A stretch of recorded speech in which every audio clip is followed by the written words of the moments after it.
আসসালামু আলাইকুম সুপ্রিয় দেশবাসী, আশা করি আল্লাহর রহমতে ভালোই আছেন। আমি প্রত্যাশা করি আল্লাহ আপনাদেরকে সবসময় ভালো রাখুক। আমরা ৭১-এর পক্ষে, আমরা ২৪-এর পক্ষে, আমরা বাংলাদেশের পক্ষে, আমরা পাকিস্তানেরও পক্ষে নয়, আমরা ভারতেরও পক্ষে নয়। আজকে আপনাদের সাথে একটা বিষয় নিয়ে আলোচনা করতে এসেছি, সেটা হচ্ছে মার্কিন ডিপ স্টেট।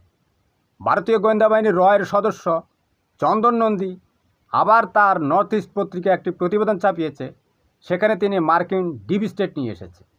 বলেছে মার্কিন ডিপ স্টেট নাকি জঙ্গি গণহত্যাকারী বঙ্গকসাই, যে কিনা ২৪-এর সবচেয়ে দুর্ধর্ষ কিলার শেখ হাসিনা বাংলাদেশের মানুষকে গণহত্যা করে ভারতে পালিয়ে গিয়েছিল, তার ৩জন প্রভাবশালী মন্ত্রী নাকি শেখ হাসিনার পতন ঘটিয়েছে। তাদের প্রথমজন হচ্ছে সালমান এফ রহমান, যে কিনা শেখ হাসিনার বাণিজ্য উপদেষ্টা ছিল। এই লোক শেয়ার বাজারে লক্ষ লক্ষ মানুষকে ফতুর বানিয়ে ব্যাংক লুট করে শেখ হাসিনারকে হাজার হাজার লক্ষ লক্ষ কোটি টাকা ভারতে পাচার করতে সহায়তা করেছে, যেটা শেখ হাসিনা ভারতে গচ্ছিত রেখেছে।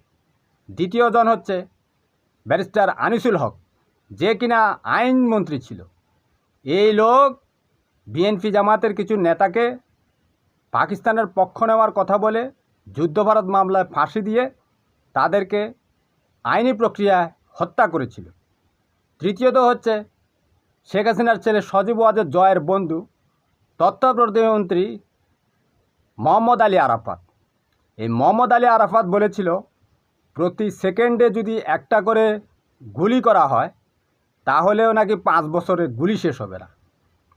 কারণ এই জঙ্গিরা বাংলাদেশের মানুষকে, তাদের রাজনৈতিক প্রতিপক্ষকে শত্রু হিসেবে চিহ্নিত করেছিল এবং শত্রু হিসাবে হত্যা করে দেওয়ার জন্যই, শেষ করে দেওয়ার জন্যই, নিঃশেষ করে দেওয়ার জন্যই ২৪-এর গণহত্যাটি চালিয়েছিল। তো চন্দন নন্দী কেন এই মার্কিন ডিপ স্টেট হঠাৎ করে নিয়ে আসলো? এর কারণ হচ্ছে তারা বাংলাদেশের মানুষের যে বীর দর্পে লড়াই করা, যারা বুকের তাজা রক্ত ঢেলে দিয়ে ২৪-এর গণ অভ্যুত্থানে গণতন্ত্র এবং গণ অভ্যুত্থানের ফুল ফুটিয়েছিল, তাদের বীরত্বকে অস্বীকার করা। কিন্তু তারা তো কাকের মতো ওই ডিম পেড়ে নিচ দিয়ে তাকিয়ে দেখে যে আমি যেহেতু ডিম দেখি নাই, কেউ দেখে নাই। সারা পৃথিবী জানে, জাতিসংঘ জানে বাংলাদেশের মানুষ কিভাবে বীর দর্পে লড়াই করতে জানে, তারা নিজ দেশের জন্য কিভাবে বুকের তাজা রক্ত ঢেলে দিতে পারে। বাংলাদেশের কোটি কোটি মানুষ রাস্তায় নেমেছিল, ঢাকার রাস্তায়। তারা তাদের সন্তানদেরকে বাঁচানোর জন্য, তারা ভাবেনি কেউ সেই হেলিকপ্টারের ঘানসি, সেই গুলি,